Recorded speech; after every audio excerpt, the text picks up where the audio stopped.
Right. तो network marketing में भी शुरुआत में लोगों को ऐसा ही लगता है कि पता नहीं लोग जुड़ेंगे या नहीं जुड़ेंगे, होगा या नहीं होगा, जैसे कोहरे का होता है ना। लेकिन जब आप गाड़ी लेके निकल चुके होते हैं, ठीक है, तो आपको अगले 2 फीट 3 फीट का नजर आना शुरू हो जाता है।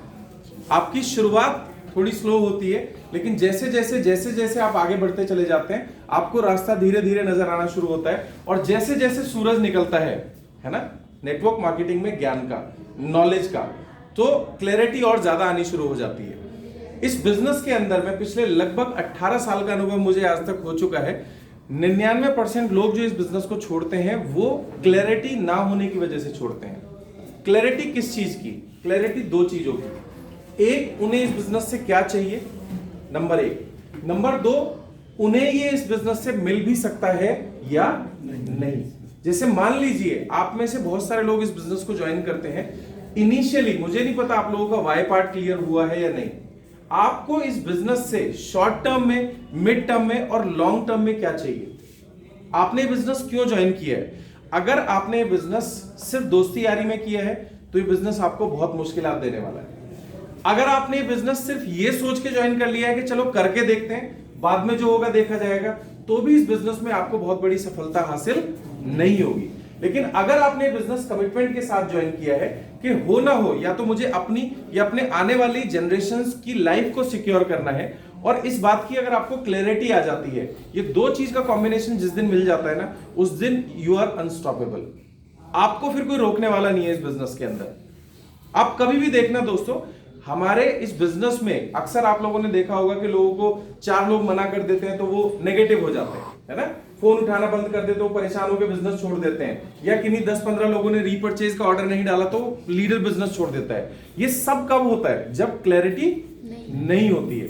विवेक सर एक बहुत अच्छी स्टोरी शेयर करते हैं, यहाँ पे मैं आप लोगों से क्लियर करना चाहूंगा। एक फैमिली है, उसमें एक छोटा सा बच्चा है जो कि लगभग 8 महीने का है। अब जो पति है वो थका हारा घर आया, बहुत बुरी तरीके से थका हुआ है, और घर आते ही उसे पता लगता है कि बच्चा रो रहा है। अब उसने बोला चाय बना दो, तो ऐसे केस में पत्नी ने कहा दूध नहीं है, तो वो क्या कहेगा? ठीक है यार, मैं बहुत थका हूं, ब्लैक टी बना के दे दो।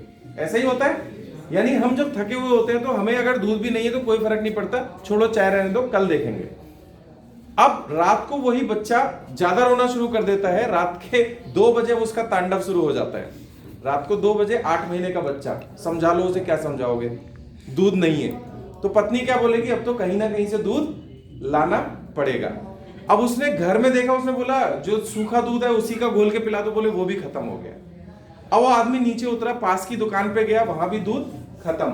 अब वो आदमी रात को रेलवे स्टेशन तक भी जाता है, क्योंकि वहां पूरी रात चाय की दुकानें होती हैं। इत्तेफाक से वहां भी दूध खत्म। तो दोस्तों, यही इंसान अपने पड़ोसी के घर भीख मांगने भी चला जाएगा, थोड़ा सा दूध हो तो मुझे 1 कटोरी दूध दे दो, मैं कल सुबह तुम्हें लौटा दूंगा। क्योंकि उस 8 महीने के बच्चे को नहीं समझाया जा सकता कि दूध नहीं। हम अपने आप को समझा सकते हैं, बड़े बच्चे को समझा सकते हैं, लेकिन जब हमारे पास नो एक्सक्यूज जोन आ जाता है ना, फिर हमारे पास कोई ऑप्शन बचता नहीं है। तो अगर इस बिजनेस में हम सफल नहीं हो पा रहे हैं, इसका मतलब लाइफ में हमें कोई ना कोई दूसरा ऑप्शन नजर आ रहा है। तो सबसे ज्यादा जरूरी है, ये बिजनेस हमें करना क्यों है, ये हमें क्लैरिटी होना चाहिए। ठीक है? कोई पहली बार आया? बिल्कुल पहली बार।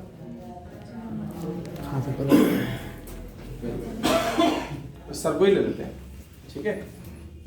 विकास जी, अपने पास मार्कर वगैरह है? ले आते है? या एक डायरी खोल के आप पेपर पेन निकाल लो। सर थोड़ा सा एक बार खड़े होकर अपने बारे में सब लोगों को बता दीजिए। मेरा नाम सतपाल है, मैं बिजनेस करता था, लेकिन अब आजकल बंद है लॉकडाउन से, और काम की तलाश में थे, और अभी इसी के साथ आया मैं, सचिन जी। और सतपाल जी, हो सके तो आगे आ जाइए, अगर खड़े होने में कोई दिक्कत नहीं है तो। नहीं, खड़े होने में तो दिक्कत नहीं आ है। जाइए। तो जिंदगी की कुछ हकीकत हम लोग आपस में डिस्कस करते हैं। आप विकास जी आराम से बैठ जाओ, कुछ चीजें नोट करनी है, ठीक है।